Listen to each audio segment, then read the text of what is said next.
Hello everyone, welcome to my channel. Trust you all are doing well. If you are coming across my channel for the first time, I want to welcome you. All right, in today's video, we'll be discussing a social problem and we'll be we'll be talking about the solutions to it. And what are we talking about today? Today we'll be talking about paternity fraud, the causes of paternity fraud, and the solution to it. Okay, so if you are coming across my channel for the first time, I want to welcome you. On this channel, we'll talk about relationship, we talk about life, we talk about career, we talk about society issues like one of these.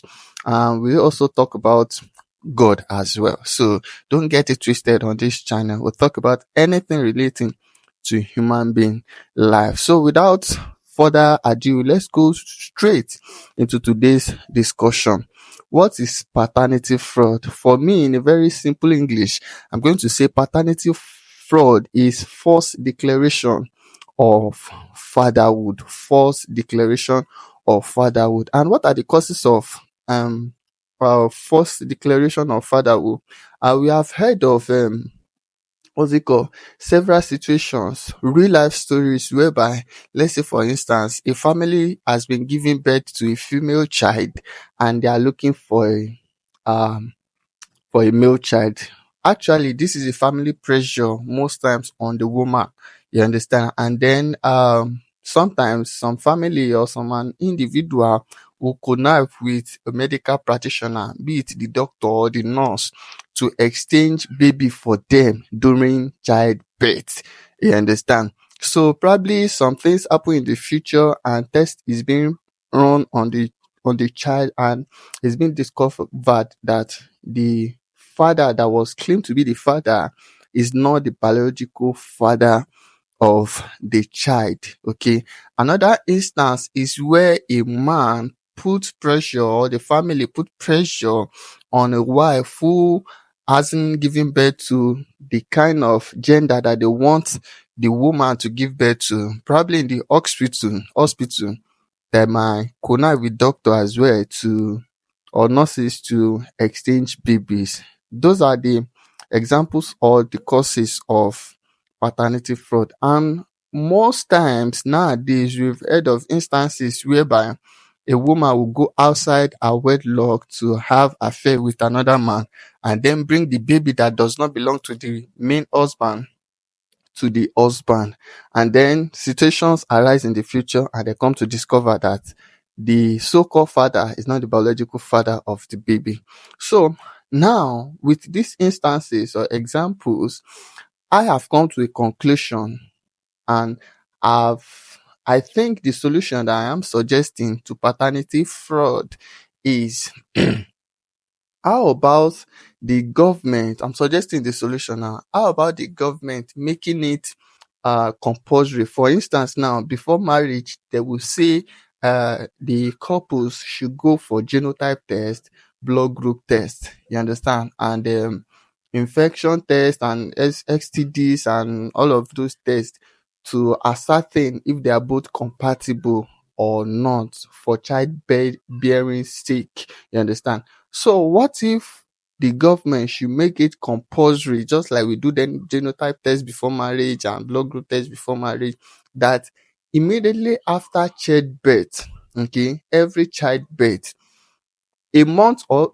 2 months after, a compulsory test must be run on the child to ascertain that the so-called husband is the real father of the child. I think this will bet a lot of um clarity amongst men and women, or husband and wife, in the future. It will reduce the case of paternity fraud in our society, because I do not know reason, or I cannot fathom why a man will raise a child from, from baby to adulthood, and then come to discover in his 50s, in his 60s, that he is not the father of the child after all he has labored and suffered in his lifetime.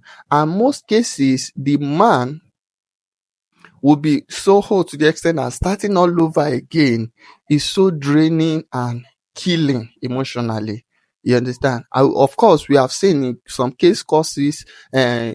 some court cases, we've seen in real life where a man would have trained a child till he becomes adult, and then will come to discover at the end of the day that he is not the father of the child. And some cases, the real father of the child will later come back in the future because of some situationship to claim his child.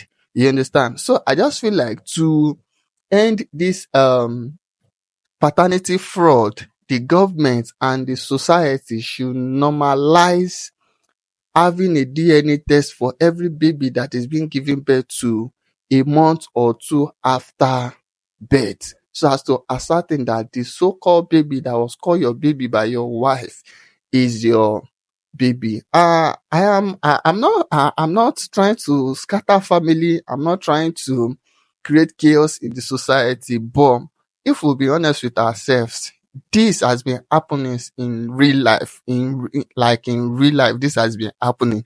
And to curb such cases from growing beyond and is to just,